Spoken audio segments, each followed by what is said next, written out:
8 o'clock. Right on the button. Oh, I gotta do this. I need my cutter. Hi. How are you? Sorry, I'm still getting organized here. What a shock. Say hi when you can. I need to know if I messed around with the lighting. I need to know. Can you see me?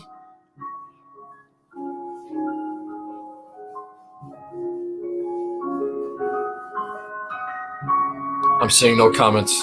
40 seconds in. Oh, there's really. Hi, how are you? We can see you. The darker the better. That's funny. Appreciate that. All right.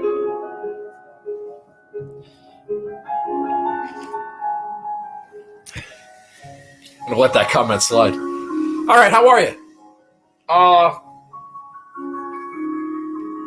I don't have a great intro.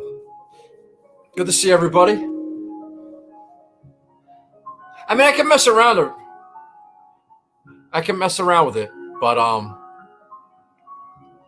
don't know. I was fiddling around with it before, and I like the way it looks here. I don't know how it looks to you guys. Doesn't matter. All right, so let's go. Why not? Let's bang this out real quick.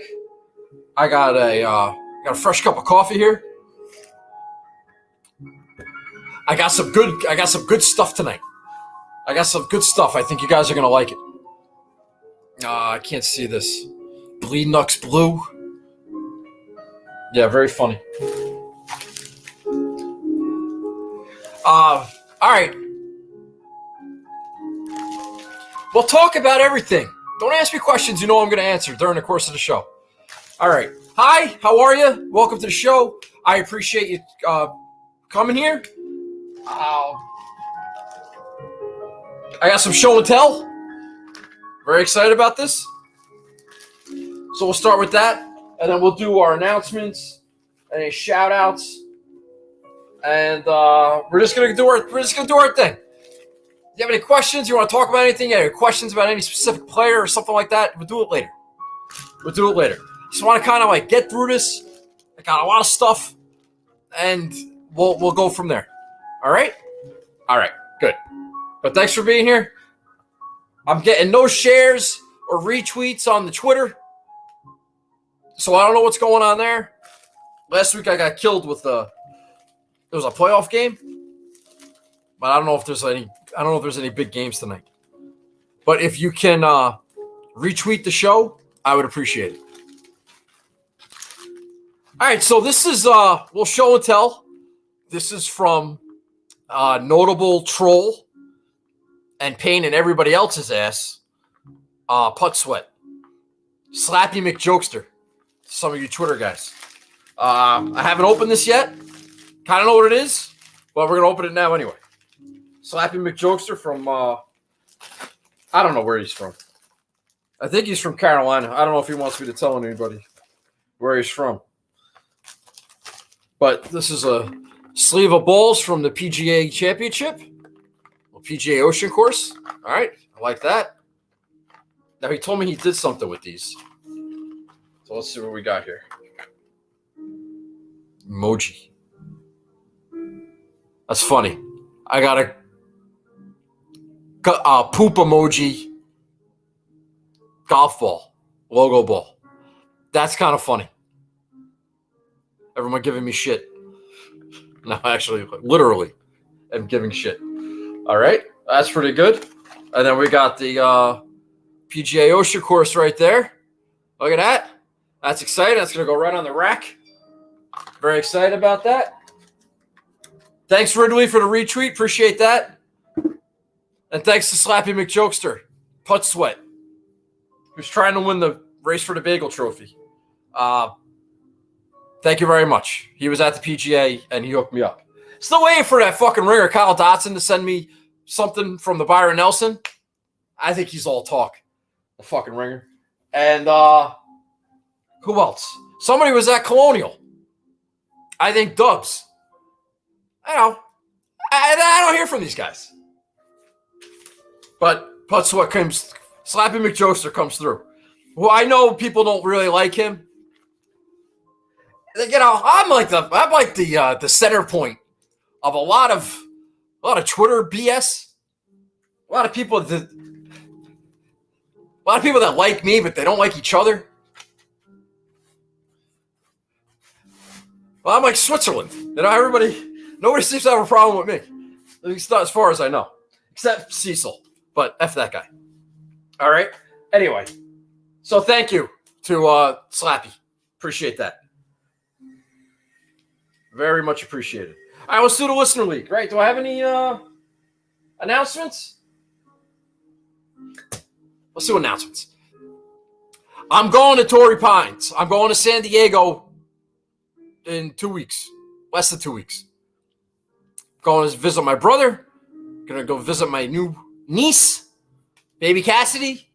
And while I'm there, probably going to go check out Xander. Now, having a hard time securing tickets. So if you have any contacts or any connections or something, let me know. Reach out, because I don't know what the freaking USGA is doing.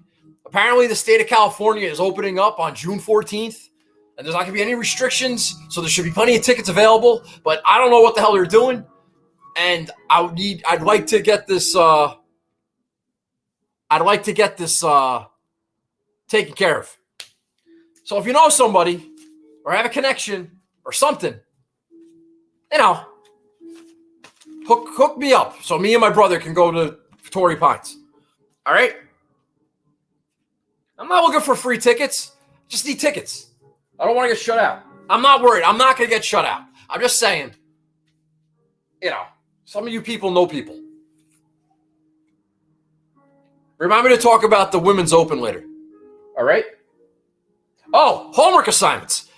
I appreciate everybody who reached out, who did their homework and got back to me, told me what they do or what their process was. I found this fan share podcast. Something with the cut. Shit, what the hell is it called? I don't remember. But it's not bad. So I like that. That was good. I'll give that another listen. And then but a lot of the stuff you guys sent me, like I've either listened to or I know, and there was no great revelations. A lot of you guys love Rick Rungood, which I get. Rick's a handsome fella. He's very smart. He's good at what he does. It's just very numbers oriented for me, and I'm not a numbers guy. You know, Rick's like the master stat guru. Love Rick, friend of the program, but that's not like it's like the complete opposite of what I'm looking for. Me specifically.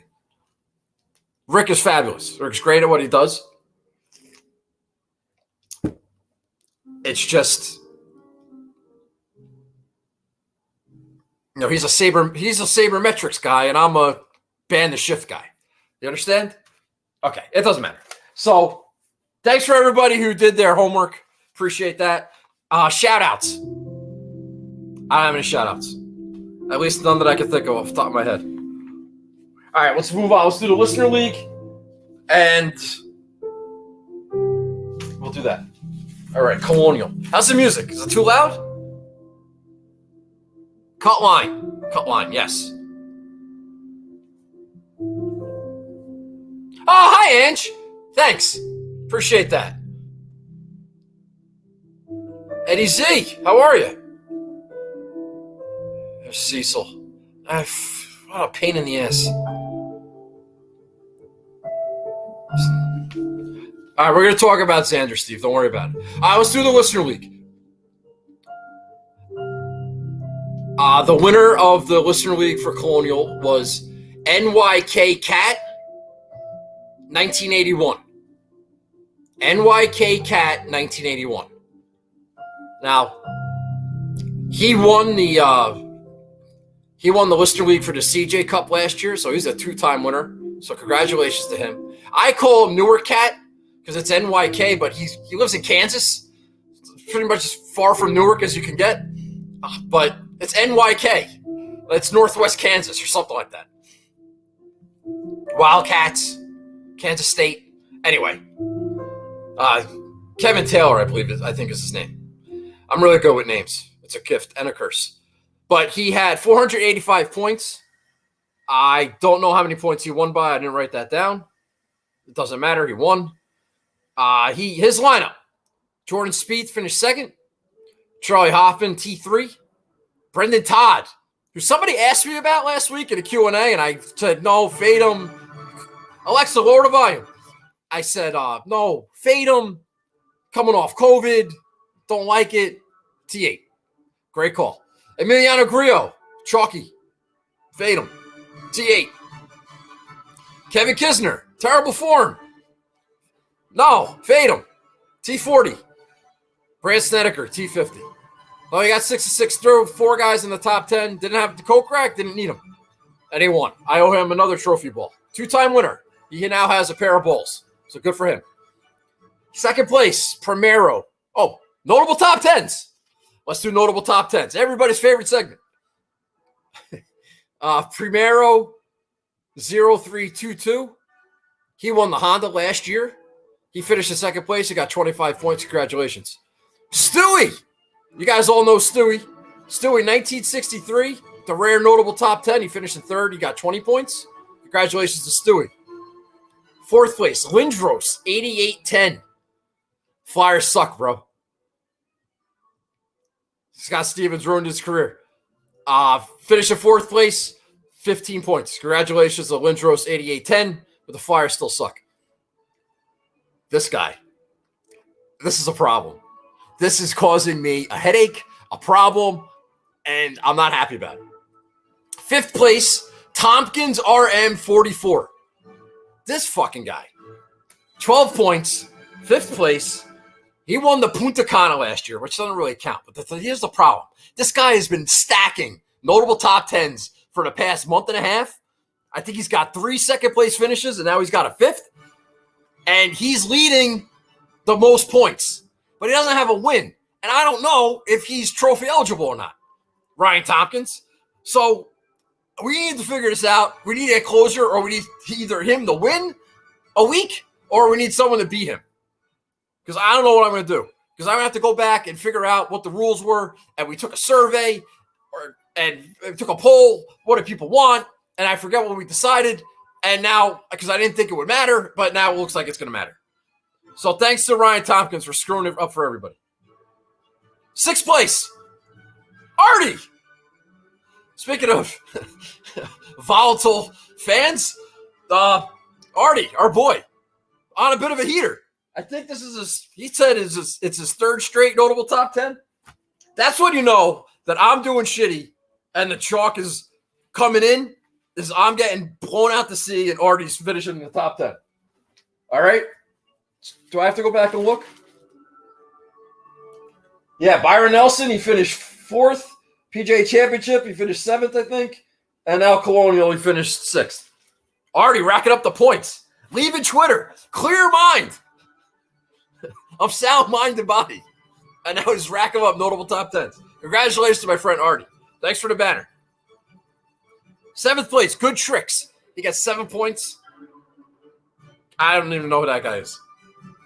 This freaking guy again. 8th place, RE-WCB. The worst name in DraftKings history. Another notable top 10. He got 5 points. Congratulations. Jason 28159. No freaking idea who that guy is. 9th place, 3 points. And Joe Nicely, my buddy Joe, just texted him not too long ago, trying to cook up for the U.S. Open show on the Turn podcast. Finished in 10th place, got himself a point. Congratulations. He won the Heritage, of course, if you don't remember. So congratulations to all our notable top 10s. And NYK Cat, I have to send you a ball. I still got to send Seals a ball. I probably won't even send it. I'll probably just bring it with me because I'm going to see Seals in 2 weeks. Fucking pumped. All right. Everybody doing good? I'm doing good. I'm feeling better. Starting to feel the flow here a little bit. I got some flow. All right, let me bitch about my lineup real fast, and then we'll move on.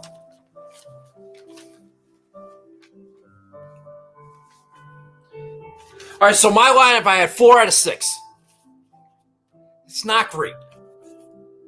When the 6 for 6 percentage was as high as it was, a record number of people get 6 of 6 through. I'm showing up with 4 out of 6. But I had 3 guys finish T20. Do I get anything for that? But half my lineups in the top 20? Is that a moral victory? That might be a stretch. But I had Sergio, who was first-round leader. By the way, congratulations to my brother for hitting Sergio for a first-round leader. He got half because Sergio lipped out a birdie putt on 18 to win the outright first-round leader at 66-1.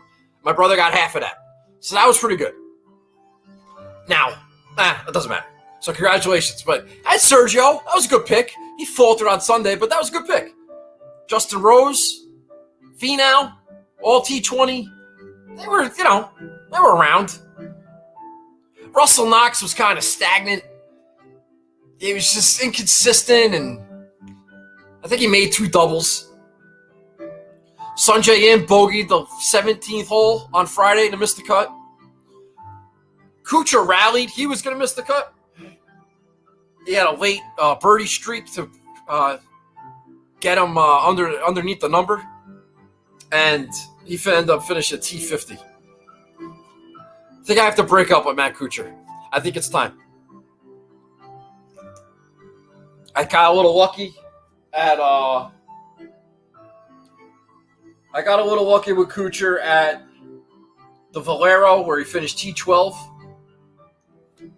But he killed me at the Masters when that ball hit a bug or whatever it did and he missed that putt. And he hurt me again last week. And I was tempted to go back to him this week because there's no way he's going to screw me again. But you know what? We're tired of playing that game. All right? We need fresh blood. We need new faces. We need good golfers. Because I am hemorrhaging. So yeah, I finished I don't even know where I finished. I finished 75th in the Listener League. I'm not even keeping track. Yeah, 75th. It doesn't matter where I stand in the one and done and the Cup and everything else. The Junkies League. Because I haven't done shit since the Masters. And it's just, I'm going backwards. Worse and worse and worse every week. And a one and done? Oh my God. I've made 1 cut since the Masters. How many freaking tournaments is that? 1, 2, 3, 4, 5, 6, 7. That's 7 tournaments. I've made 1 cut, a robust T34 for $40,000. So that's 7 events, 40 grand total. That is horrific, horrendous. My daughter can make no one and done picks better than this. Ironically, I haven't dropped that far, though. That's the weird part. I got such a good start. I'm still kind of hovering. I'm still in the money and Mayos and 1 win. I'm right back in the mix. And ironically, the only made cut I have in that time was John Rahm. Oh, the irony. And thanks, John Rahm. Appreciate that. Ruined my miscut streak. Kokrak was on the radar for a one and done last week. He's 35th. But with that win, Kokrak now is up to 22. And this was the 20th tournament out of 32. But yeah, I've been terrible. Absolutely terrible. All right. Let's get rid of this negative bullshit. All right, let's talk positive. All right? Let's talk positive. I have a halfway decent history at the Memorial. This is a real tournament. This is for real golfers. This is it's not like a Cameron Tringali type tournament. All right, we got real players this week, real tournament, real effort taking place. So that plays to my advantage because I know what a freaking real golfer is. And I'm not wasting my money on a Cameron Tringali this week. All right. Now that being said, all right, last year in the one and done, I hit Morikawa at Workday. That was pretty good. So I've had some success in one and done. And also in that same event, I had 5 out of 6. but I ended up finishing third place in the Cup that week. I had a first, T5, T14, T17. And I ended up finishing third. So that was pretty good. So I have a decent track record at this event, or at least I did at the work day. So what am I looking for? Class. Looking for class. A little pedigree.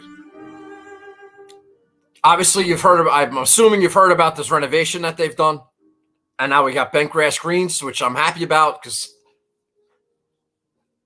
I know what golf courses have bent grass greens. I'm not saying people don't know. People could find that up. That's easily findable. I'm just saying it comes easily to me because those are like Xander greens. One thing I thought was interesting. Normally, you would think that you heard a lot about having to have a short game this week, smaller greens, not super small, but just smaller.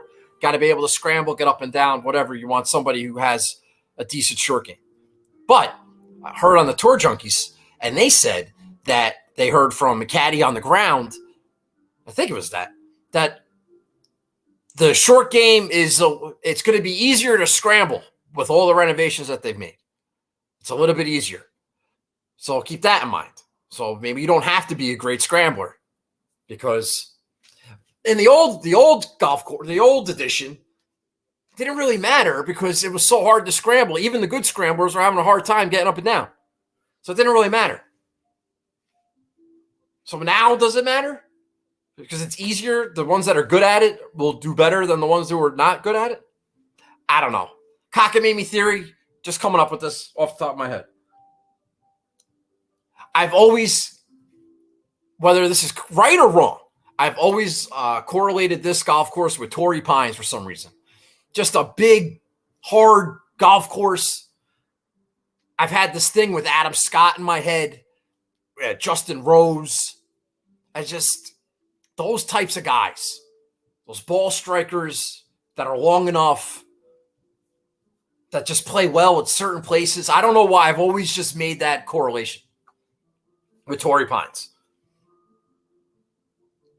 What else? I heard what Eric Patterson put out a tweet. Pat Mayo talked about it, about the comp to the American Express and how there's some crossovers with that. So I kind of looked at that, but not really. That's a birdie fest. That's on 3 different golf courses. I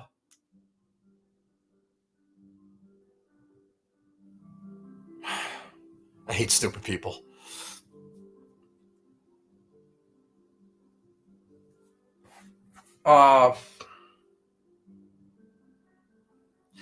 So I don't know how I feel about that. I always just thought Torrey was like a real, that's a real place, and Memorial is a real place. I don't know why. Maybe you could say the same thing about like a Bay Hill, but I don't know. I've always thought Torrey Pines. I could be dead wrong about that. But that type of player. I think strokes gained motivation is going to be a thing this week. You're 2 weeks out. You just had a major. You have another one coming up in 2 weeks. I think strokes gained motivation is going to be a factor. Somebody hasn't won in a while. Somebody has something to prove. Somebody wants to get their game back. Something. Motivate. You got to be motivated. And strokes gain reality. Strokes gain reality. What the hell is strokes gain reality? It's just like, can we get back to reality with some of these players? You'll see it when we go through the slate. It's like some guys is like, no, their strokes gain reality. No, they suck. They shouldn't be. They're priced too high. Their odds are too low. They're not going to do anything. What are we talking about here? So, I want real golfers. Still not a lot of retweets, by the way. What the hell are we doing here? You could like and subscribe. I appreciate it. Or don't tell anybody. I really don't care. Hi, Mrs. Xander Kepka. How are you?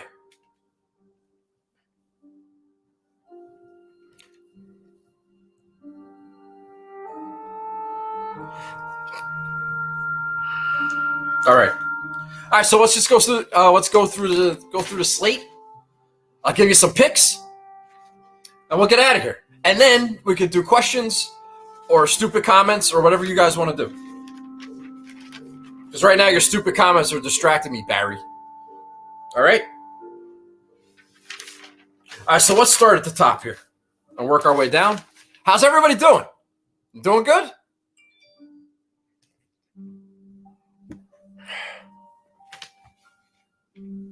Oh, thanks, Capper. Appreciate that.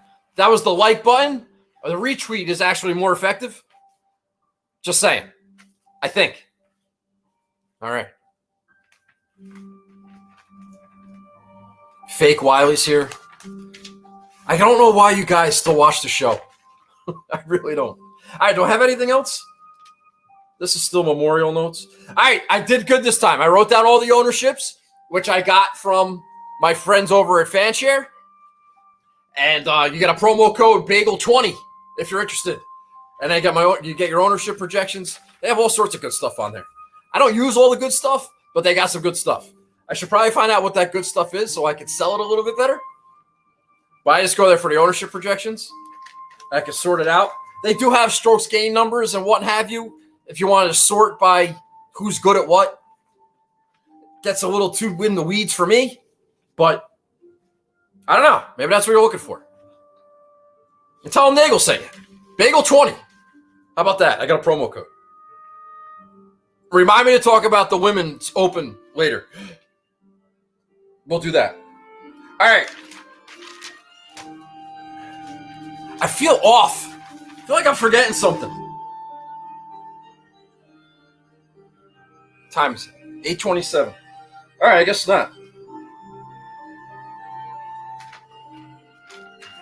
Jordan Spieth.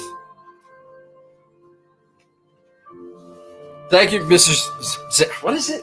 Mrs. Shoffley Kepka. It's a great name. All right. I don't need that. Oh, that's what I forgot to do. Who gives a shit? Nobody's listening anyway. All right. You can't say goddamn on the air. All right. I will talk about Jordan Spieth. Jordan Spieth played the Byron Nelson before the PGA. He played the PGA, and then he played Colonial. He was contending in almost all of them, not really the PGA. But I think Jordan Spieth needs a nap. That's what I think. I think Jordan Spieth needs a nap. He needs a break. He played the Masters. He took a month off, fine. And then he's playing these 4 tournaments in a row, week off, major next week. I don't see it. Strokes gain motivation. Like, they play 2 Texas events, great. There for the fans in the last group on Sunday. Throw a major in the middle of it. A very taxing major, by the way. Guys walking 14 freaking miles a day all over the ocean course. And, I think he needs a break. I think this is a bad idea to even be playing this week. But it's Jack's tournament. How do you not go? A couple guys aren't here, but, I mean,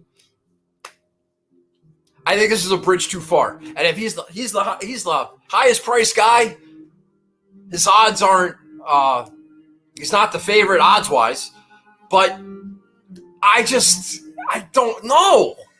No. Jordan Spieth is fantastic. He's a great iron player. Yeah, okay, fine. But strokes gain reality is motivation is all not this week. He should have won last week. He doesn't need a win. He needs to get ready for the fucking US Open. What the hell is he doing? He's going to be exhausted. I don't know. That's what I think. All right. I need to talk about Rahm. Well, I guess, okay. I'll get back to Rahm. We'll skip him for now. Bryson, yes, he's won here. Maybe there's we got 15 new greens. So old green books and old notes are all irrelevant. Maybe that fucks him up a little bit. I'm sure if he showed up on property, I haven't really been paying attention the last day or two, but I didn't even know if he had a press conference. I'm sure anything's going to be about Brooks. Might be distracted. He's got the U.S. Open coming up in 2 weeks. He's low owned. No one's really picking him. I can understand it. But from a reality standpoint, like, well, maybe he got new greens. It might not work for him. Who knows? You want to play him, but I'm not playing him because I'm coming up with reasons not to. Rory, based on the stuff that I've been listening to for the last 2 days, you wouldn't even have known Rory was in this field. I mean, talk zero buzz. Now, this like buy low spot for Rory, coming off the won a quail, disappointed at the PGA after he skyrocketed to the top of the board where he shouldn't have been to begin with, and now he's just kind of there, and he's 10% owned, and he's Rory McIlroy, and it's Jack's tournament, and it's a good one to have on your resume if you care about resumes. But got the U.S. Open in 2 weeks, so what's Rory going to do? Which Rory's going to show up? I'm going to go back to Rory because he's kind of plays into. He's going to be a fact. Rory's part of my narrative this week. Kyle Morikawa, who I love, who I hit with last year at this event, who has won on 3 different Jack Nicklaus designed golf courses and is the best iron player on tour. And that's the number one skill set that you need here. And he's been playing okay, but he's also the most popular guy in this range at 18% owned. And he's really good, and he's a threat, and he's wonderful, and I don't have anything negative to say about him. If he won here again, it makes sense. He's Colin Morikawa. He's great. But I went with Justin Thomas. Playing Justin Thomas.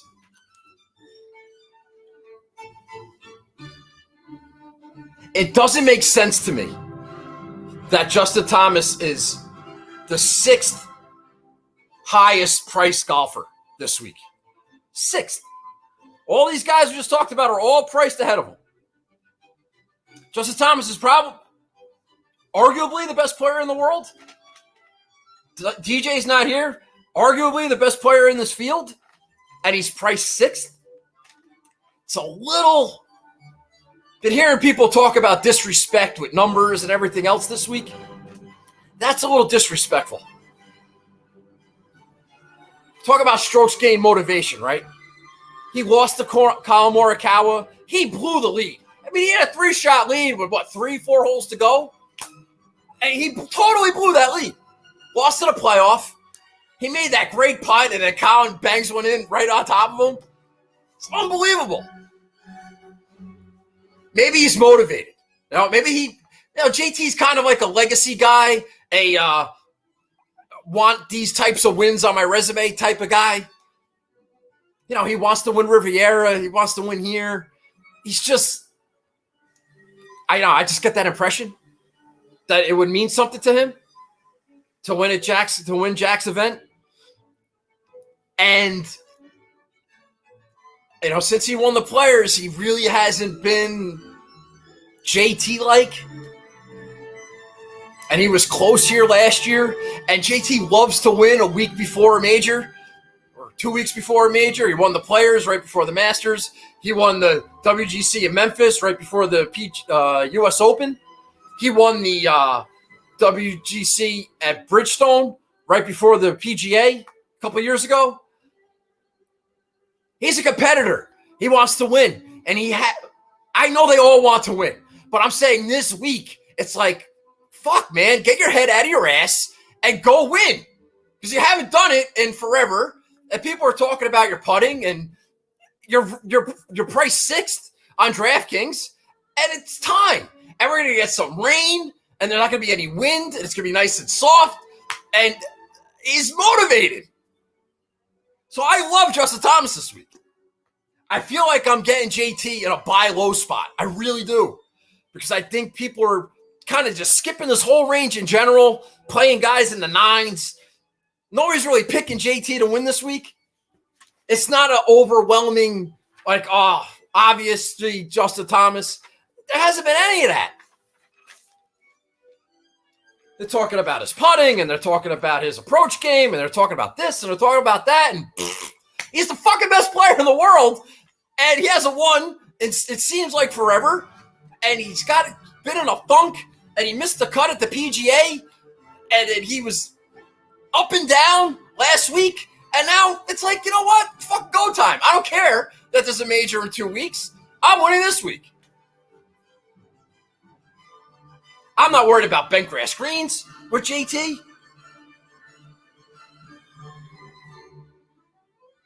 And he's, Kyle Morikawa is first at strokes gained approach overall on the season, but JT is second.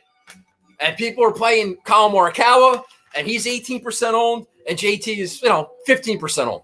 So more people are playing Morikawa than they are playing Justin Thomas. And right underneath Justin Thomas is Victor Hovland, who everybody's playing at 20%. So he's kind of sandwiched in between these two young kids.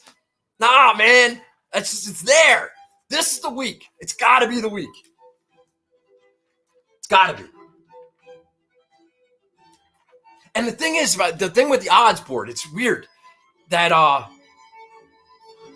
normally the DraftKings pricing reflects the odds board. And, Speed's at the top of the DraftKings pricing, but he's not at the top of the odds board. Rahm is. Rahm's the favorite, but then JT's second. So it's not disrespectful in that regard. But Hovland's same odds as JT, at least on my book. On DraftKings Sportsbook. All right? I know, Capper. I know. Remember, I talked to him and not you.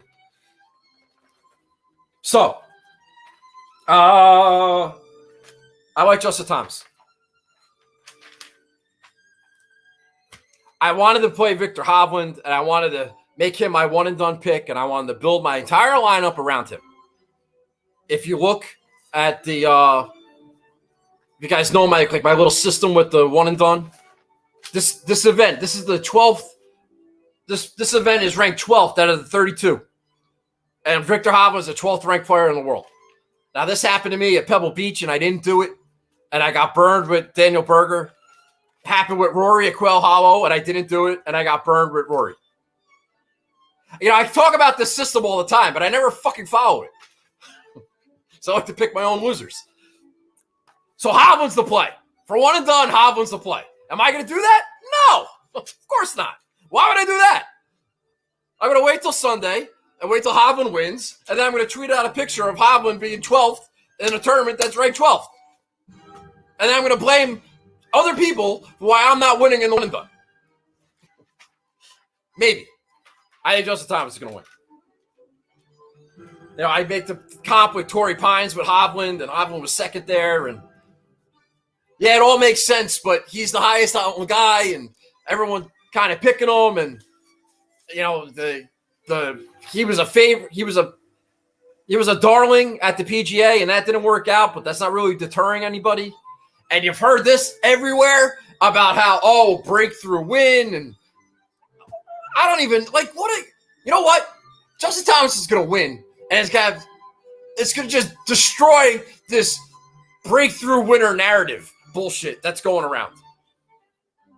Because everyone's picking these guys this is like a trademark win, and because Bryson won here and Cantlay won here. It doesn't mean that's not a thing. That is not a thing.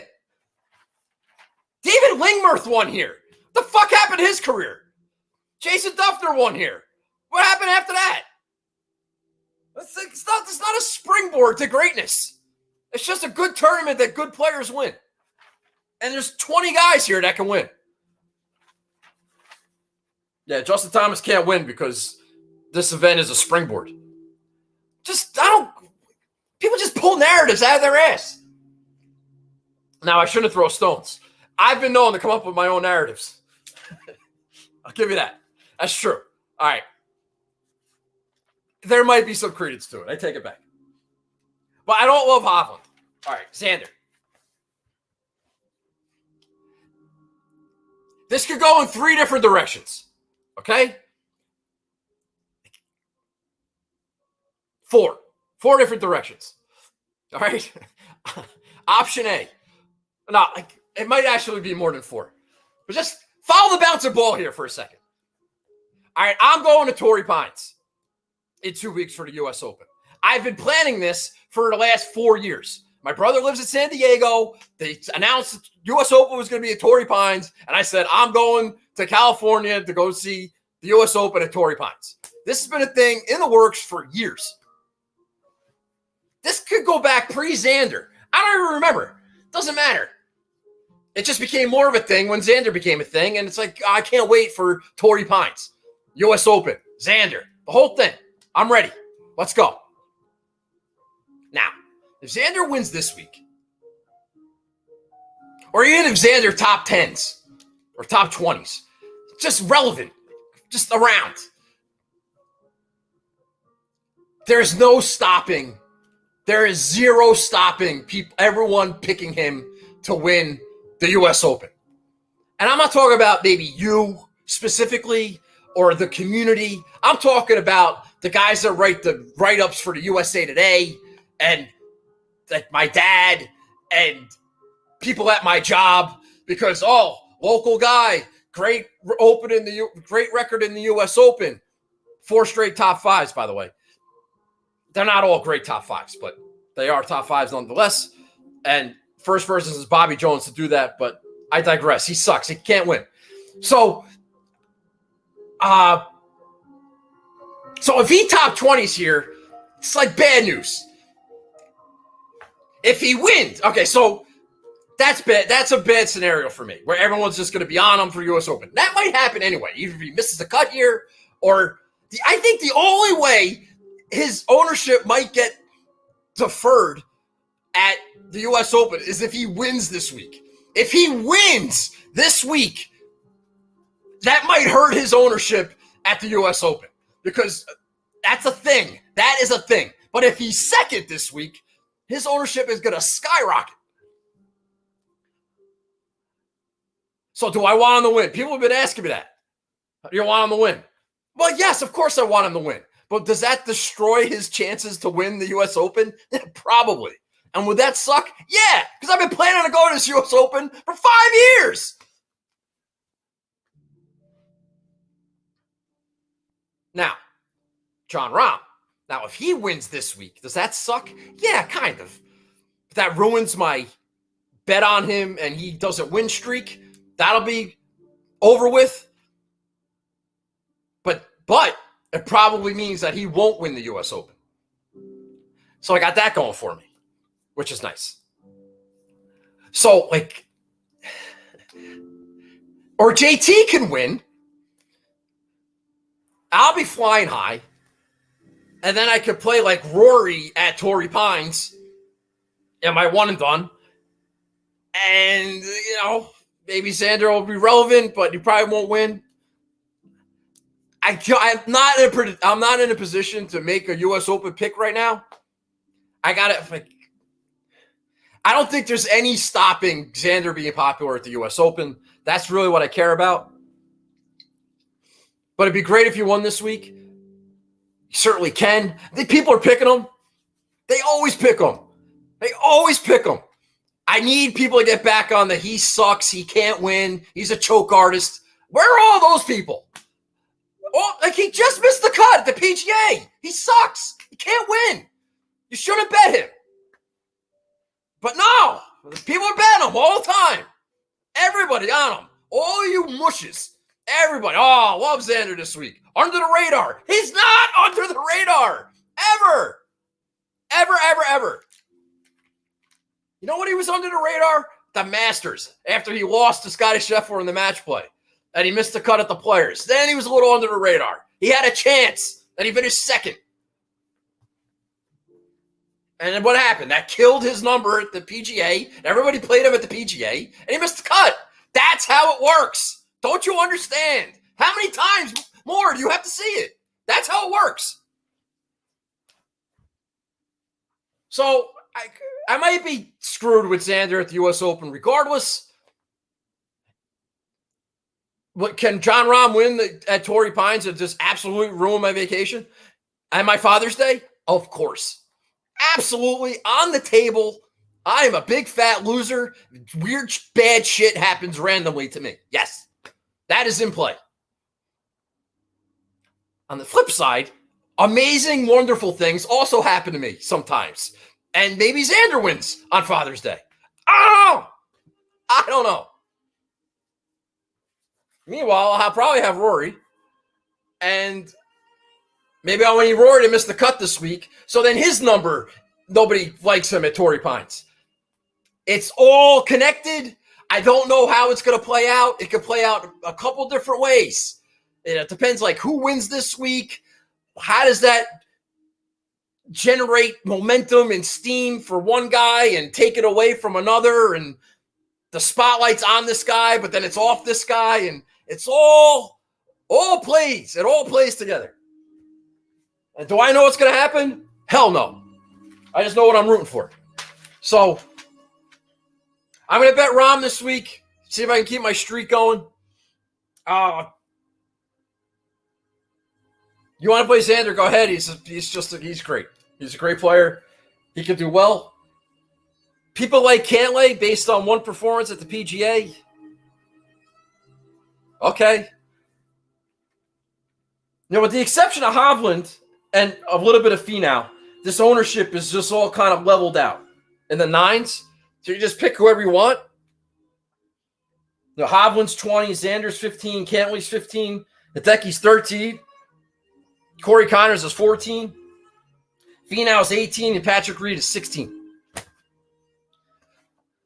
So it's not really like an overwhelming, potential ruin your lineup chalky. They're all good plays. They're all good players. Pick whoever you want. But you know what I did because I'm a jackass? You're going to like this. I got something here that I think some of you will appreciate. I like Scottie Scheffler. I played Scottie Scheffler at Torrey Pines this past February, and he was one shot off the lead on the North course on Thursday. And then on the South course, and the wind picked up in tougher conditions, and he got blown out to sea. It happens. But he's I like the fact that he's like completely ignored in this range. I mentioned all those guys in the nines. And then at the top of the oh no, what am I thinking of? No, never mind. Strike that from the record. Last year, he missed the cut in the charity workday, but they came back and finished 22nd in the Memorial. This guy's got pedigree, all right? Strokes gained motivated. Strokes gained, what was the other one? Strokes gained motivated. Strokes gained reality. Scottie Scheffler's got some game. He finished 8th at the PGA. Everybody loves Tony Finau this week, right? Tony Finau, breakout win, 18% owned. I played Tony Finau the past 2 weeks when nobody was on him, and I got myself a T8 and a T20. All right? Now everybody's back on a Tony Finau bandwagon, and he'll probably suck. Scottie Scheffler finished 8th at the same goddamn tournament at the PGA. They both finished in 8th place, Finau and Scheffler. Same. But because he missed the cut of the Colonial, now we're going to shoot him. Scottie Scheffler's a Texas guy. There's a lot of Texas commotion going around down there. Maybe he just wants to get the hell out of Dodge, and now he's not in Texas, and everybody's leaving him alone, including the whole fantasy golf community, because nobody's playing him. After he missed the cut at the Players this year, which was his last missed cut before last week, came back, finished second at the match play. It's one missed cut. We're just going to throw him out in the garbage? No. I love Scottie Scheffler. Bent grass greens, right? Pure bent grass. You know what else has bent grass greens? TPC Boston, home of Charlie and Dave Ronabouya. That's right, bent grass greens. You know who shot 59 and finished T4 at that Northern Trust? Scotty Scheffler. Why not? At that Shorewood Country Club where they played the Zozo, that Jack Nicklaus golf course, he finished 17th. He was 5th at the Concession, which is a Jack Nicklaus golf course. That was supposed to be hard. He finished 18th at the Masters. You know what? To talk about that comp to the American Express, Scotty Scheffler, 3rd place, Birdie Fest. Another Nicklaus connection out there. And here's the best one. Here's the fucking best one that I found, and I'm proud of this. So you're going to listen. Korn Ferry Tour. The nationwide Children's Hospital Championship. 2019. All right, we're not going far. We're not going back that far. 2019 Nationwide Children's Hospital Championship. Nationwide. This is the Nationwide Memorial, by the way. Children's Hospital. You know who's got a children's hospital in Ohio and basically all over the country? Jack Nicklaus does. That's right. This was at the Ohio State University Scarlet Course. Jack Nicklaus has got his hands all over that. He is Mr. Ohio State Golf. You know who won that event? I'll give you one guess. Scotty Scheffler. You know who finished T11 in that event? T11? 6% Scotty Scheffler won that event. You know who finished T11? 20% Victor Hovland. Korn Ferry. That's right. Scotty Scheffler was beating this kid's ass a long time ago, and he can do it again this week. What's the difference? All these guys are the same. All these guys are the same. So they got 4 par 5s. Let's go Scotty Scheffler. Low owned. I like it. If you don't like it, tough shit. All right? Because that's what I do. I make bad picks. That's really a good one, though. That's a good one. Scotty Scheffler, baby. All right. Moving down. Oh, we don't have to go back too far. I like Joaquin Niemann. Solid. It's not a reach. Joaquin Niemann is a solid professional golfer that people love. And no one's going to tell me Joaquin Niemann is gross, which I'm happy about. He's only 11% owned. All right. In this range, people are going for the old 17% Charlie Hoffman. Okay, fine. Play your 17% Charlie Hoffman. I have nothing bad to say about Charlie Hoffman. Guys been playing great. But you know what? Not in Texas anymore. And Joaquin Niemann is a better golfer than Charlie Hoffman. I don't care what you say. All right? Strokes gain reality. Joaquin Niemann is a better player. And he's 11% owned. People are playing Louis Oosthuizen. You want to talk about strokes gain motivation. Louis Oosthuizen is probably 120th on that list. Louis don't give a shit about nothing. U.S. Open in a couple weeks, maybe. Not this week. 2 weeks after a major? Nah, that's bullshit. It's going to be raining. Louis getting the hell out of Dodge. You think he cares about Jack Nicklaus? Fuck no. That's just stupid. I was afraid to play Louis Oosthuizen at 8% ownership at the PGA. You think I'm going to play him here at 13? Get out of here. That's a terrible play. Shane Lowry. Oh, 13% Shane Lowry. People love Shane Lowry now all of a sudden. It's unbelievable. It is unbelievable. I've been playing Shane Lowry for how long?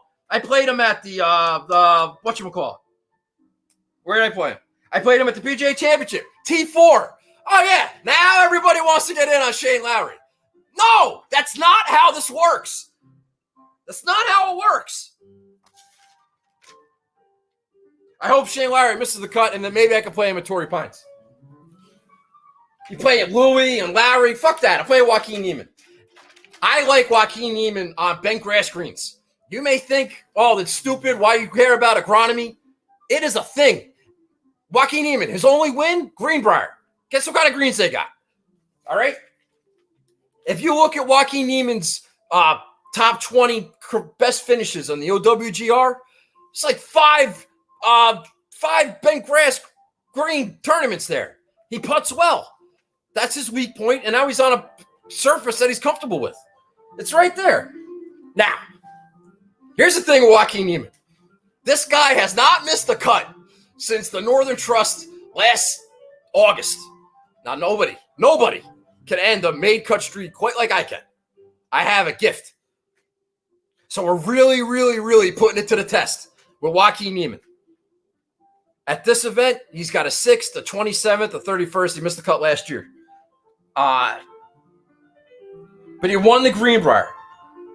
He, at that Zozo Championship, T17. The Honda Classic, Jack Nicklaus course, T25. After he missed that cut, came back with a T3 at the BMW. That was bent grass. Colonial, he's got a T8. The CJ Cup, also bent grass. He finished 6th. Like I said, he won the Greenbrier. He's good on bent grass greens. His strokes gain approach number, he's T35. He's 35th on tour. His strokes gain approach, just solid. He's not over-owned. That's just a good, solid play. And I'm taking advantage of it. Taking advantage of all these people playing Shane Lowry and Will Oosthuizen at a ridiculous ownership number. And I'm going to play arguably a better golfer in Joaquin Niemann. He may not be better than Louis, or Lowry for that matter, but he's better than Charlie Hoffman. I know that. I thought about going back to Sungjae again. No. Thought about Billy Horschel. No. Remember last week I told you I took Jason Kokrak out of my lineup? That didn't work out. So now if I have a guy that I'm thinking about or in my lineup, I'm going to tell you. And then you can decipher if that is worth playing or not. Because I have a knack for telling you the winner, but not playing them. All right.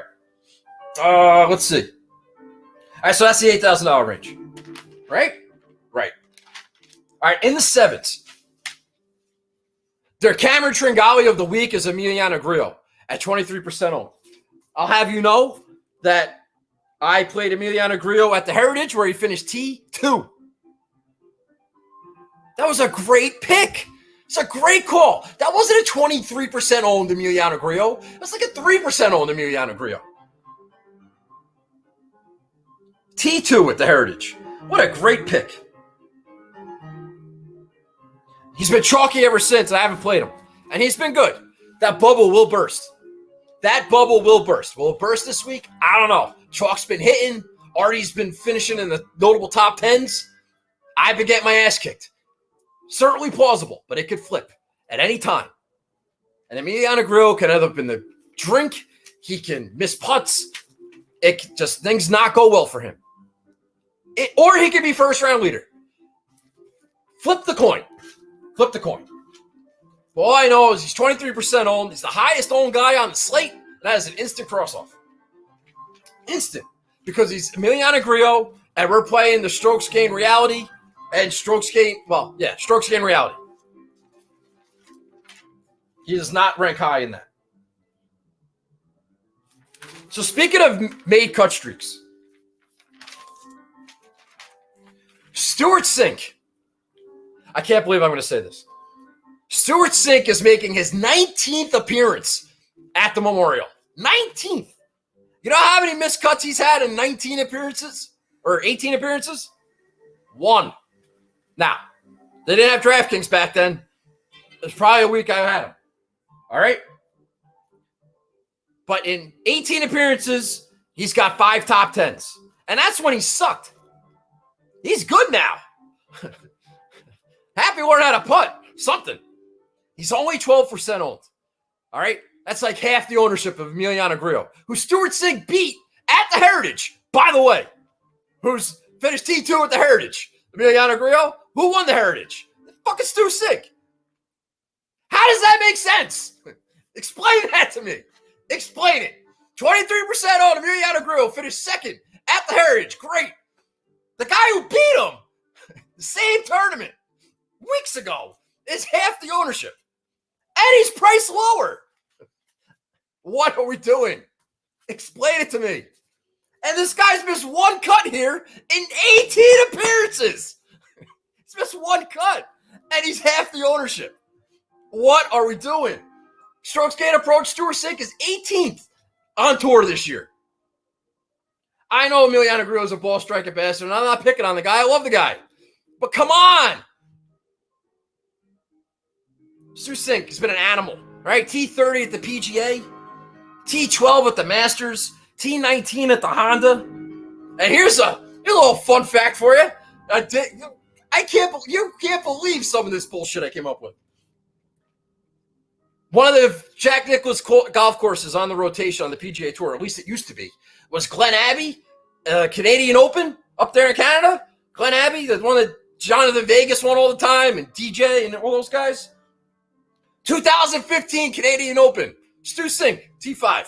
Little fun fact for you. So I'm not worried about it. Jack Nicklaus course, bent grass, it don't matter. I'm riding the 18 out of 19 made cuts, and I'm hoping for the best. And the sun's on the bag, and we just go out there and T18, Stu. What do you say? All right, that's Stuart Cink. I really think I'm on to something with that Stuart Cink v. Emiliano Grillo take. Right? Cink just beat him by like 5. How quickly we forget. Well, that's what I'm here for. There's really not a lot of massively owned guys in this range. You got Woodland's 14%. Kevin Streelman's 12. Matt Wallace is 10. Nobody else is double figures. I was talking to my brother last night, and I had 5 guys in my lineup already. I was looking for my 6th guy. So I already decided I wasn't playing this guy. I told my brother I was really thinking about Adam Scott. My brother just cuts me off. It just starts just railing on me. How many times are you going to let Adam Scott kill you? You got to let it go. You got to stop. You just stop playing Adam Scott. Stop talking. I'm not playing him. I'm not playing. But I kind of like Adam Scott. I'm not playing him. I'm not even betting him. Look, he was not great at the Masters, and then he didn't play again for, 6-7 weeks until the PGA? Maybe it was 5 weeks. He didn't play a tournament in between, went to the PGA, first hole of the day, triple bogey, tournament over. It was like 7:30 a.m. I didn't even get it out of my car to go to work yet. I wasn't even done with my coffee, and my lineup was destroyed. Adam Scott. We got the U.S. Open at Torrey Pines in 2 weeks. I think Adam Scott's strokes gain motivation is strong this week. He's got to get back in the mix. He's got to show something. He's got to prove it to himself. He's like, you know what? That PGA was bullshit. I didn't have any warm up. I didn't have any prep events or warm ups or anything before. Now I'm gonna go to Jack's place where he's played great, and he's only missed 1 cut here, and I don't even know how many appearances, 9 or 10 or 8, whatever it is. I don't know. But he's only missed the cut here once. He's in like a happy place, and I think I'm giving you all this bullshit for a guy I'm not even playing. I'm just saying, Adam Scott's like 5% owned. He's got pedigree, and I think he's got to show something. Got to get 4 rounds in. I think he's going to make a cut. I think he's got to make a cut this week. Because if not, it's over. It's over.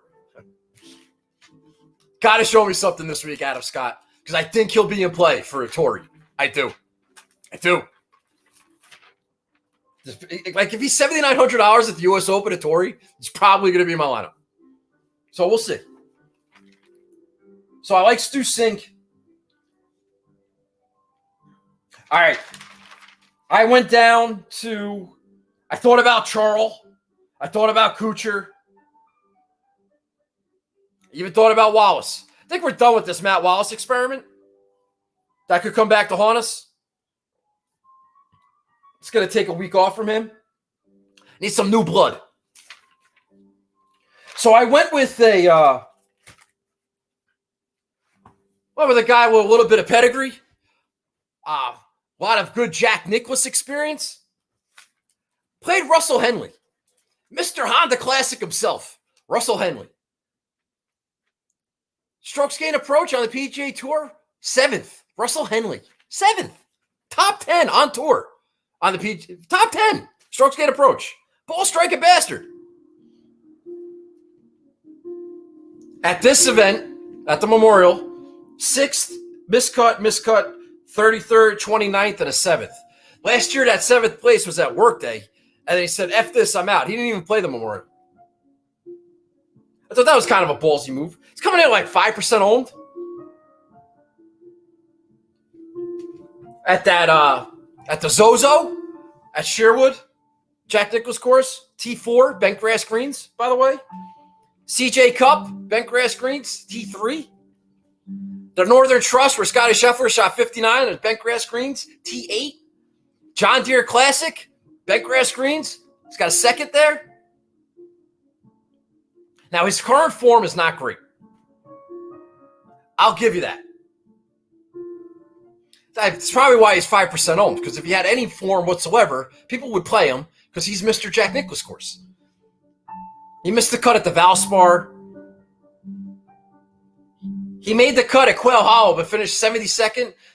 Listen, Quail Hollow is not a Russell Henley golf course. Neither is the Ocean course, and he still made the cut there, finished 71st. But the Heritage, he was T9. Pete Dye, Jack Nicklaus has got his hands on that Pete Dye design. And the Honda, T3. Mr. Honda Classic, Jack Nicklaus design. The Honda Classic is hard. Russell Henley top 10s the Honda freaking every year. And look, you're not going to believe this. I couldn't believe it. I had to go 3 articles deep to find this out. But listen to this. This is great. This is why you like this show. All right, you ready for this? The 2012 Chiquita Classic. All right, the 2012 Chiquita Classic. You know who won that event? Russell Henley. He beat, in a playoff, you know who he beat? He beat 15% owned Patrick Cantlay in a playoff. Now, why is that relevant? Why is that relevant? The Chiquita Classic in 2012? Why is that? What are you, Nagel? What the fuck are you talking about? I'll tell you what I'm talking about. That was held at the Longview Golf Club or Country Club or the Club of Longview, whatever it was. Guess who designed that golf course? Jack fucking Nicklaus. Oh, yeah. Oh, yeah. And you know who the first round leader was? Guess who the first round leader was? Jason Kokrak. Yes. So if Jason Kokrak can win 9 years later after being first round leader, and Cantlay's a favorite this week, everybody loves Patrick Cantlay because he had one good day or one good tournament at the PGA. Cantlay's back. Yeah, well, Russell Henley, he's got something to say. You're on a Jack Nicklaus golf course? No, that's Russell Henley territory. 5% owned. Make a cut, Russell Henley. Please, for the love of God. And whatever you do, Russell Henley, outscore Cameron Champ. My dad wanted to pick Cam Champ as his one-and-done pick.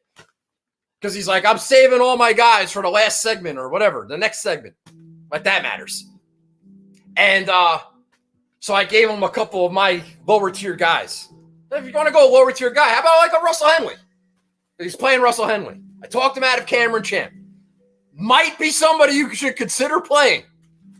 So that's in play. Remember Charles Schwartzel over Scotty Scheffler?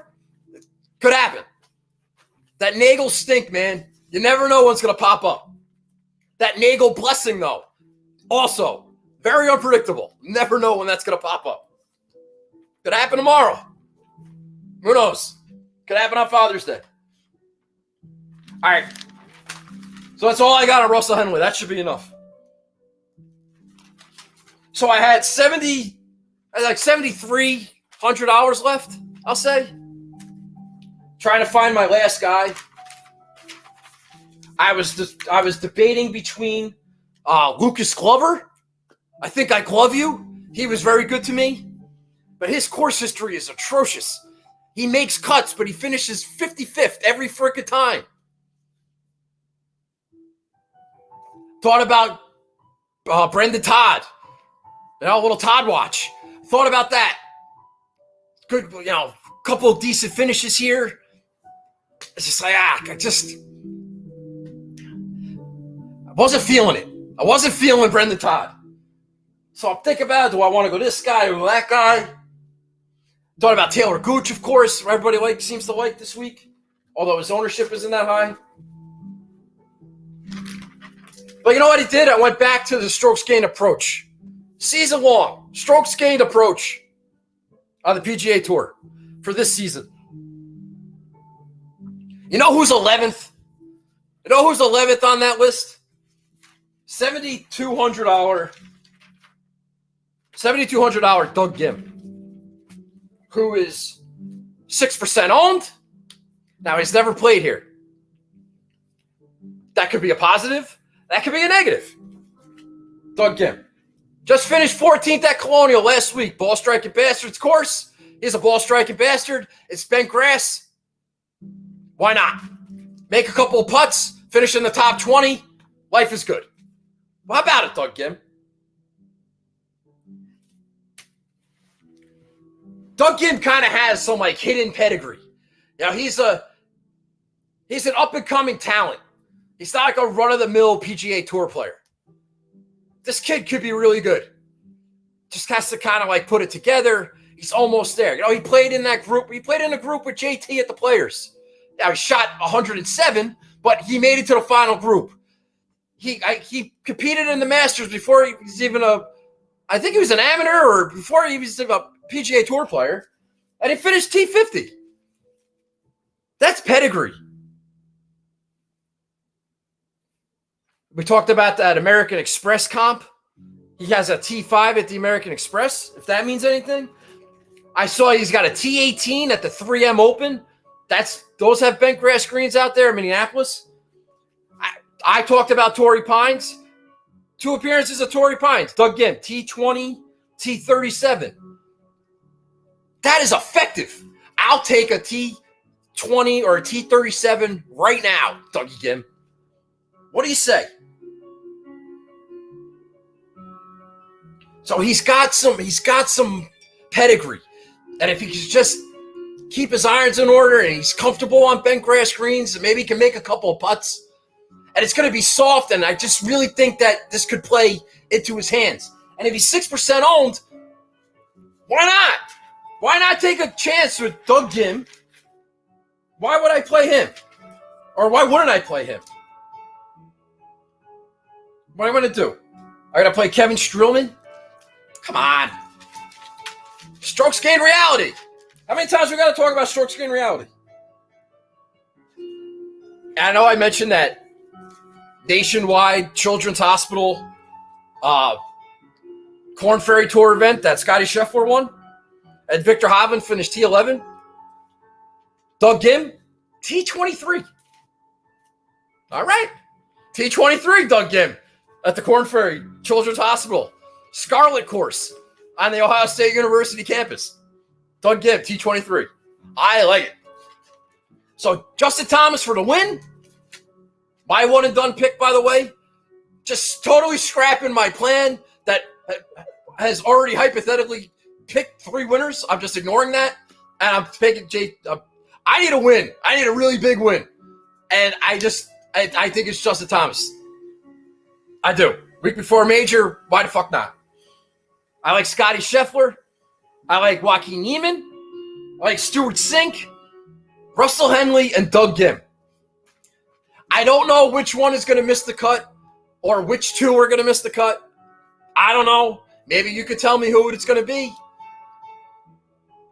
But that's the lineup I'm playing. And I'm hoping. I haven't had a decent week since April. And I'm hoping that I'm not going to change the way I do things. Just hoping that this is a good week for it to pop. And believe me, I need it. All right? So that's it. I went a little late, 9:15. I apologize. But I did a lot of I don't know what you guys are talking about. I did a lot of research, so I had to give you everything that I found. The Chiquita Classic. I'm proud of that one. All right. So I'm going to go. I don't think I have anything else. Don't tweet me tomorrow. Yeah, I think I'm done. Like, subscribe, retweet, tell somebody. Best of luck this week. You want to stick around? We'll do some questions and answers and what have you. I just would appreciate it if you got it out there on the Twitter. And, good luck this week. I will talk about it. All right? All right. I'm gonna hit this new comments button. We're gonna go from there. All right. I love the strokes gain motivation. Oh, thanks, buddy. Did you dice hat pick this team with Chad and Eric? No. Augie, is that you? Is that you, Augie? Chris Auger? No, I have no idea who Chad picked. He played Patrick Reed. That's his house bet. That's all I need to know. Chad loves picking those guys. What was the Nagels? I just got coffee. All right? You just settle down over there. Thank you, Jake. Yes. Talk about the U.S. Ladies U.S. Open. Good luck. Great show. Thanks, Bobby. I like JT for the win, right? Green Square Golf. I got my sheet for the U.S. Women's Open for Green Square Golf. You should join. Greensquare.golf. Green Square Golf on Twitter. Find them. Get a sheet. Because I was able to make all these little bets because I had a sheet. And I'm really looking forward to this U.S. Open. Not going to lie. So I played a parlay. I have JT at Memorial. And I parlayed JT with 5 different ladies to win the U.S. Open. So if JT wins, I got 5 ladies to win the U.S. Open at monstrous odds. So it didn't cost me too much money. Well, actually it did because I did it 5 times. My first pick, yes, is Lydia Ko. Great call, Jake. I like Lydia Ko. She finished second at the ANA, and it's comeback season, and I just think I got a good feel. I can see it. I have a good feeling about Lydia Ko. She's back, whatever. She's got – after she finished second, she came back and she won, and she hasn't played in a couple weeks. She didn't play in the match play. She's rested, and it's going to be hard, and she's really good, and she's a legend, and I got that. I don't have the odds. These are all like 200 to 1. JT, Lydia Ko parlay. I got it big. I played it with both Quarter sisters. I like Jess more than I like Nelly. It's just a personal preference. Nelly's like 20 years old. I just like Jessica Korda. I don't know why. Maybe it was the podcast she did, and I just like her. She's more mature. I like mature. What do you want me to tell you? Like, Nelly's more hyped. Nelly's supposed to be better. So I root for the other one that nobody really likes as much. Ask my brother if that sounds familiar.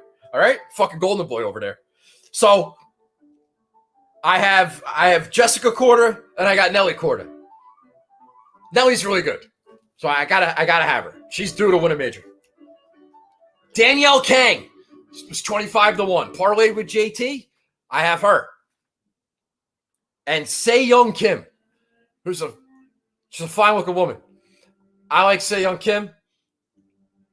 Her recent form is she's percolating. She's percolating. So those are my 5. Lydia Ko, Danielle Kang, the Korda sisters, and Se Young Kim. Tava Tanikit, I don't think she's going to win back-to-back majors. So I kind of threw her out, and then I looked at the finishing of that major. Nelly Korda was 3rd. Lydia Ko was 2nd. Se Young Kim, she was in the top 10, I think. I just looked at all the recent form. And those are names I came up with. So thanks to Green Square Golf, and that's who I like for the U.S. Women's Open. All right? Hide. Let's see. Kyle Stanley. Love Kyle Stanley. Listen, they mispriced him. He's very highly owned. I had a lineup with him in it and a little bit heavier at the top, but I just said, you know what? It's a coin flip. If Stanley misses the cut, I gain a huge advantage. It doesn't really matter because I have to worry about my own team first. I think Kyle Stanley's a fine play. That was one of the names I gave my dad to take for one and done. He went with Russell Henley instead. But I love Kyle Stanley. I've always liked Kyle Stanley, but I'm not gonna. They mispriced him. He's low. He's gonna be highly owned. I can't do it. Joy Kyle Stanley in accounting. It's fun. No. Okay, money talk time. Will you be home Sunday morning or next Sunday to give you money for PETA? Yes. Yes, I will, Steve. Are you going to be at the Open on Sunday? The U.S. Open. I'm hoping. It's Father's Day. They're going to crown a champion. We'll see what the leaderboard's doing. Irons are firing. Kang played well last week. She was awesome at the match play, Danielle Kang. She was awesome. She wasn't trailing for 60-something holes or what. I don't know. I forget what the stat was. But yeah, she was great. I don't know. She's one of the best players in the world. I got a great number on her. Watching ladies golf is like watching golf in slow motion. Barry, shut the fuck up. Asshole. Augie. Great stuff, man. I think this is your week since we only agree on 2 or 6. Thanks, Augie. I appreciate that. Augie, what happened with the spreadsheet, man? You totally ghosted me. I know what's his name's doing it, our boy Big Red, but I like options. Big Red only gives us one list. Augie, you had all the machinations. I like that. All right. Wife is a big fan of the Minion shirt. Well, chicks dig me, Josh. What do you want me to tell you? All right. Okay, I'll stop by next Sunday morning. Steve, it's not a thing. Just don't worry. Just text me. We don't have to do this now. Next Sunday may not work. This Sunday would be better. Can we just talk offline? Jesus. Allie Ewing was sinking every putt. Yeah, she's good. Thanks, Steve. Appreciate that. Would you take Xander winning this week, but Rahm winning the U.S. Open? Fuck no. Barry, you're getting on my nerves. I dig the shirt too. Thanks, Augie. I bet Scotty and Colin, Finau, Holland, and Xander. My boy Steve has a bit of a typo problem. I bet Scotty and Colin, Finau, Hovland, and Xander. Oh, Steve, you might lose because Justin Thomas is going to win this week. I'll do it, no problem. Didn't know you wanted it. Augie, I like options, man. Give me options. Give me Twitter traffic. Give me views. Give me likes. Give me all that shit. All right? Did you hear Xander's subpar? No, I did not, Jake. I have it. It's in the queue. But I had yesterday and today to hear all the golf preview stuff for this event. Get ready for the show. I'll listen to it Friday or Saturday. I'm ready for it. I know a lot of his answers. Like I could give a Xander interview. I know what he's gonna say. Real quick, what are your 6 of 6 this week? Dougie Fresh. How about a retweet? How about a view? How about you watch the show like everybody else? Why do you have to go to the back of the book and try to get the answers? All right? It's freaking bullshit. Tony Finau didn't win. Want to run back the Cantlay versus Tringali bet? No, Ryan Tompkins. I don't want any part of your notable top 10 kick my ass action. Thank you very much.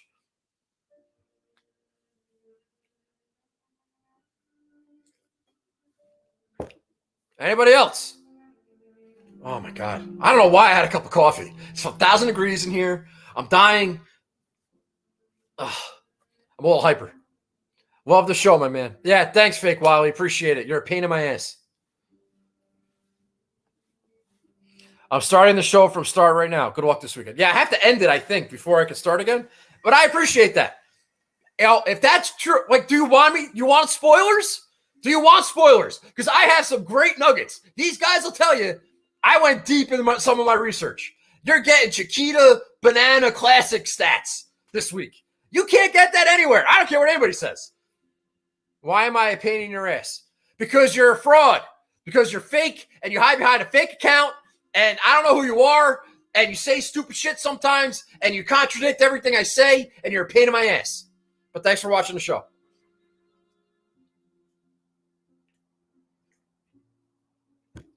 Curtains for the Knicks season. Like you didn't know that. Like you didn't freaking know that. I apologize to all the Knicks fans. I know it's been a million years and it sucks when your team sucks for as long as it has. I understand, but you should not have had any expectations whatsoever. And you're stupid for even following along in the first place. Lots of people have fake accounts. That doesn't make it right, Wiley. Shut up. I'm not talking to you. All right? I find you not funny. Find you not funny. You know who I love? Strokes Gain Capping, who used to bother me all the time. And I told him, listen, don't be a freaking pain in the ass. And he hasn't bothered me at all in like 2 months. And now I love that guy. because he's a quiet supporter. That's what I need. I need quiet supporters. Can't wait to watch Xander at Torrey as well. Good luck with your picks, Nagels. Thanks for the show. Hey, Xander Shoffey Legion, I appreciate that. Can you hear me right now? Because I want to say something to you. All right? When I'm out there, when Xander's playing and I'm at work, you're a big, I have you on my Twitter alerts, and every time you tweet something, it shows up on my phone, and I keep track of what's going on, and I appreciate that. Sometimes, though, and this happens with a lot of other tracker accounts, I've noticed, because I'll usually see if my one and done pick has a tracker account, and that'll be like, I'll have him alerted for the week. The negativity. You're so negative sometimes. A guy makes a bogey on a Thursday on the third hole, and you're already worried about the cut. It's like, just calm down. All right? It doesn't work like that. Everybody just the commentary. The commentary can be too much sometimes. It's like, I don't want to know your thoughts. I just want to know what happened. If you could just be more accurate or more just facts only, not, I don't want to come across as critical, because it's very important. If like you blocked me because I'm an asshole, that would be devastating. I can't have that happen. But just like 50 feet for birdie. Let's fucking go. Not 50 feet for birdie. No chance. Probably looking towards the weekend or whatever. Just no negative commentary. Pick a cast in. Who are you? Shut up, Barry. Team Nelly Corda, Babe City. Have a little respect. Is Augusta a comp course? Ruvolo says no. There's comps there. Listen, me and Ruby are cool. I know he's a notable pain in the ass. I know people don't like him. I know he doesn't like people. I understand. Again, I'm fucking Switzerland, all right? Everybody likes me, and nobody likes each other. I can't help that. But yeah, me and Ruby, we go back and forth with Rom and Xander, and it's fine. And there's no, he's a pain in the ass. He knows he's a pain in the ass, and I'm a pain in the ass. And he knows that I'm a pain in the ass, and it's fine. I'm not getting involved in anybody's bullshit. We're all grown-ups here. We're supposed to be. Got a problem with somebody, don't cry to me about it. And nobody's done that, by the way, to their credit. All right? Quiet support, facts only, no fluff. That's right. Xander Legion, go Ducks. Believe me, I'm on your side. Huge supporter. I need you in my life. There is no question about it. I want to be clear about that. But just dial it back. It's not always the end of the world. It's not always the end of the world. All right? That's all I'm saying. I can understand it can be dark, but it's golf, and things can flip quickly. Just take it easy. And I just think it's bad karma. It's bad energy. It's bad. It's negative. No negative energy until it's over. When it's over, then it's over. Then it's fine. It's not. Where's Artie? No one likes me. That's true. Notable pain in the ass, Michael Rubio.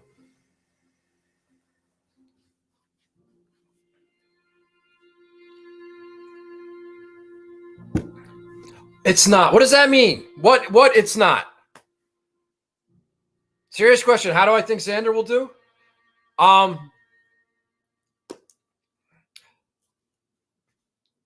do I think he'll do this week? Listen, it's in play that he could ruin my trip to Torrey. That is in play because I've been planning this for 4 or 5 years. I've been looking forward to this.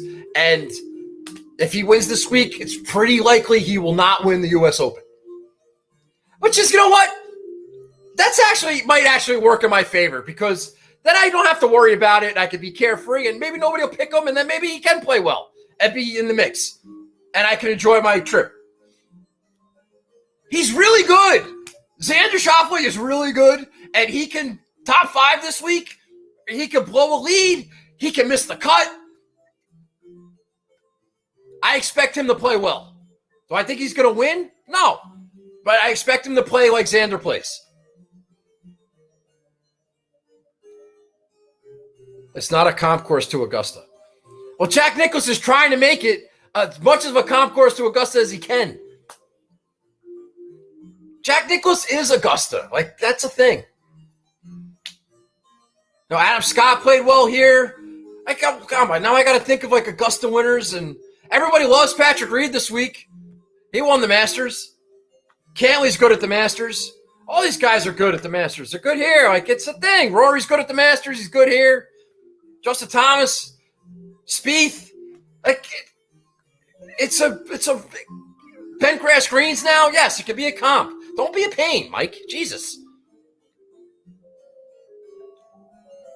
It's unlikely. Guy hasn't won in 2.5 years. Now he's going to win back-to-back tournaments? It's unlikely. Of course he can. Of course he could. Anybody could. Is it likely? No. That's why you're a pain in the ass. Rahm sucks. No. Ruby, don't be taking my bit, all right? Xander sucks. Can't win. Can't play. Totally overrated. All right? Can't close. He's a choke artist. He's not on this level. That's what we need. That's the narrative. If Xander not winning U.S. Open would ruin your trip, then you shouldn't be going. Hey, screw you, Jamie Mack. Who the fuck is this chucker? All right? Besides bent grass greens, very similar. You might be right, Michael. I don't care. Jack's judgment is not what it once was. Ridley, that's not nice. Those guys are good everywhere. Yes, I'm aware of that. Sorry, some special moron says it's a comp course when it's not. Okay. Again, take it up with them.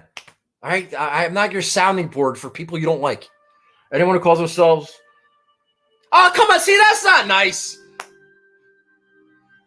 You're a jerk. You are such a jerk.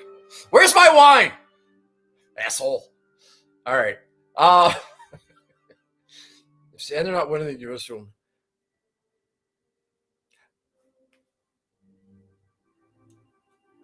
I don't think I said Xander not winning the U.S. Open would ruin my trip. I don't think I said that.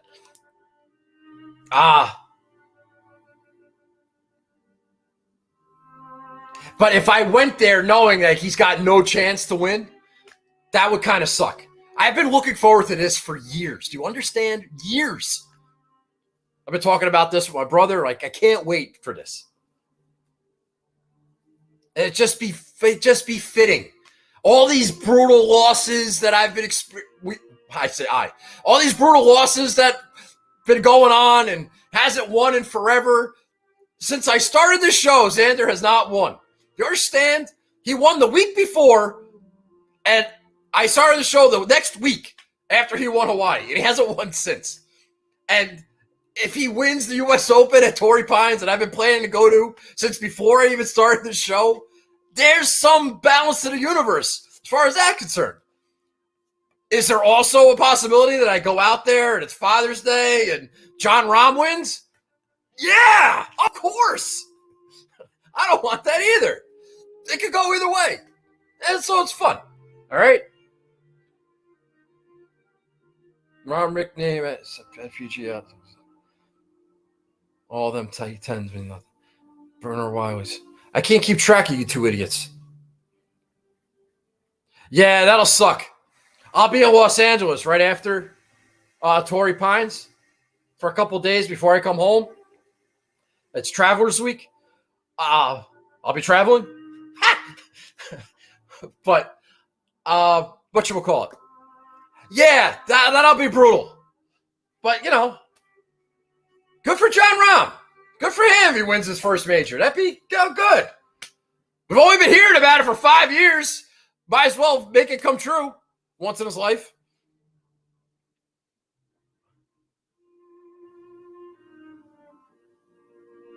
All right. I think we're done. Thanks for watching. If you could retweet the show, I would appreciate that. Like and subscribe or whatever. I'm going to go. I'm sweating profusely. When you bet Stanley 12%. Yeah, I know, really.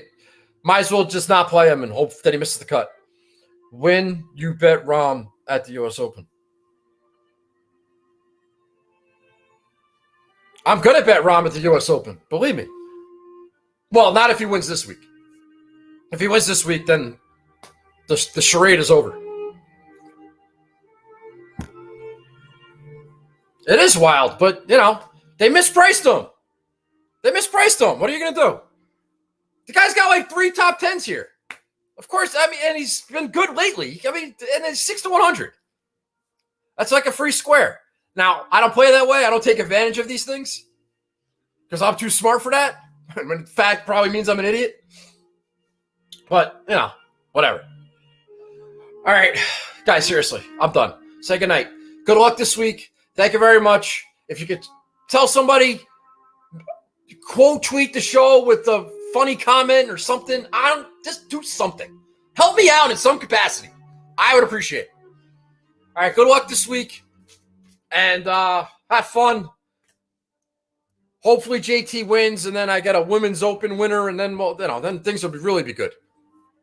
Next week's gonna suck, and then we got the U.S. Open live from San Diego. My show, which means I got to do it at 5:00 in the afternoon, which I'm not happy about.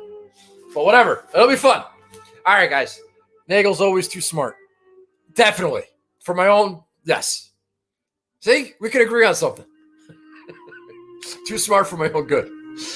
Do a lot of stupid things when I try to be too smart. Absolutely. No argument.